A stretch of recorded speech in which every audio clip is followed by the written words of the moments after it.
In this video, I want to show my attendees how to use the free project supplies that they received. You can create a scrapbook layout, 1 page or 2 pages.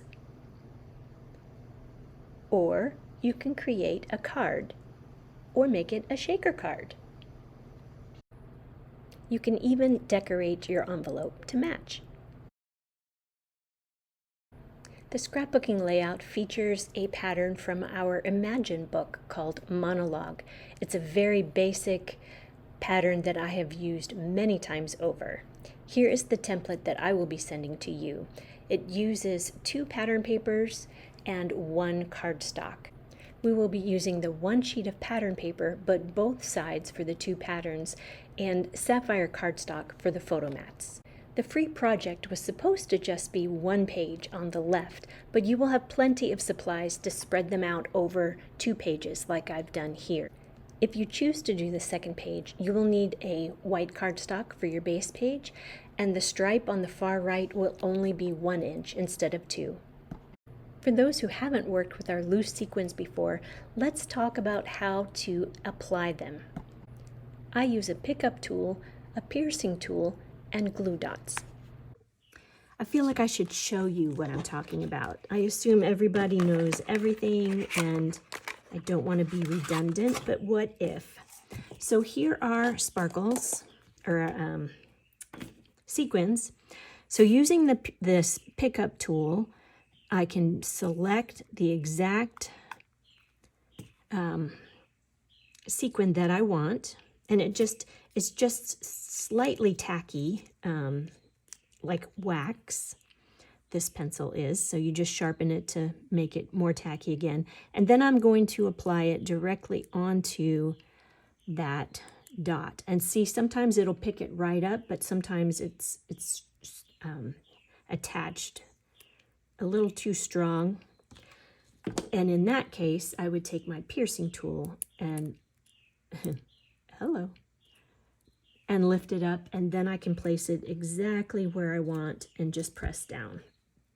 Let's talk about the card project. If you haven't made a shaker card before, you are in for a treat. And the inside sentiment can be anything you have in the stash, in your stash, for any occasion. So for Connie and Nancy, I am sending you supplies to make this shaker card if you want, or you can use your supplies to do anything that you want. So let me show you what you will receive. So you'll have your paper pieces in here. And well, let me just pull them out. The sentiment, the sparkle and shine, is simply just layered. It's 3 layers. And this was taken from the digital artwork in Cricut. And then for the card base, let me get this out of here. For the card base, you've got this pattern that will go right on top of the front of the card. And again, change this however you want. Here is the dark side, I should say, or that was the light side, and here's the dark side. They may be perfectly symmetrical or not, so there's a dark and light side of the blue, and it layers right on top of this card base. And then you can add your sparkle and shine directly to the card base without doing a shaker. And you can embellish with your sequins, just like I showed on the layout, with glue dots. And then you have all of these extra pieces. I did not incorporate any of the pattern paper on this, but you absolutely can. You can include a strip at the bottom here, that stripy strip, or you can include some on the inside. I'll show you what I did with my insides. So I used some of these cutouts that came out of here just to embellish the inside. And it's really pretty obnoxious, I think. But this sparkle and shine sentiment could be for like a congratulations, or like a hopeful, let hope shine, shine bright, let your light shine. It could be, this one I chose for birthday. The more candles, the bigger the wish, meaning, you know, there's a lot of shine going on. Or congratulations, you know, you did well, you sparkle, you shine, whatever. And if that sentiment doesn't work for you, you could put something else on there altogether. I did, however, take some pattern paper and put it on the envelope flap on the outside.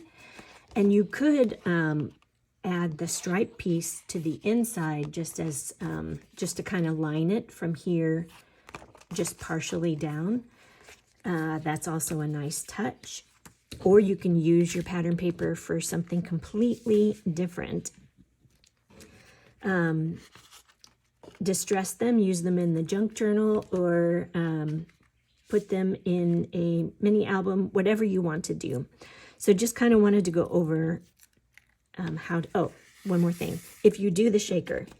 So in addition to this, I have included this adhesive. If you decide to do the shaker, here's how I would go about it. So I've already removed this frame from the sheet it comes on. And I've also removed the protective layer from this, so you don't have to worry about that.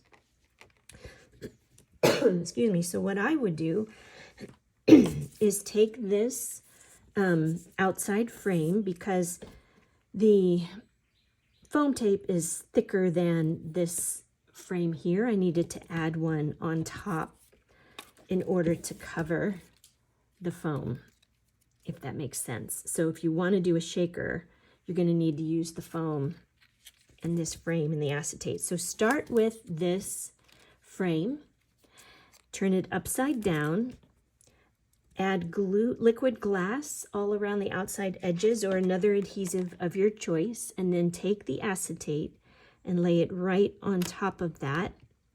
And then you can press it down or place, you know, a large block or a book or something heavy on it just for a minute so that it grabs. And then you can add your foam right on, take the adhesive off of one side and put it right on top of this. Now you could do it either way, here first or here, but I think because the sparkles tend to have static in them and jump up to meet the acetate when you lay it that way, this may be easier. You can use a anti-static pouch to go around the inside edges. Even though the adhesive on this side and the other side will be covered, right along the edges it can be sticky. So you can use that to kind of remove some of the sticky. Then pour in however many sparkles you want to use, sequins or anything. Have this card already put together, glued together, and then you will take this, remove the cover from this adhesive, and this will be glued together so it'll hold together, and then just place it straight down on top of that. And then once it is stuck to that adhesive, you can flip it over and it's a done deal. I hope that makes sense. Watch again if it doesn't, or if I said something wrong, or reach out to me if you have any questions at all. And thanks again for coming Saturday and waiting patiently for these projects. Subscribe to my blog so that you don't miss another crop, class, or event. creatingwithchristine.com/blog.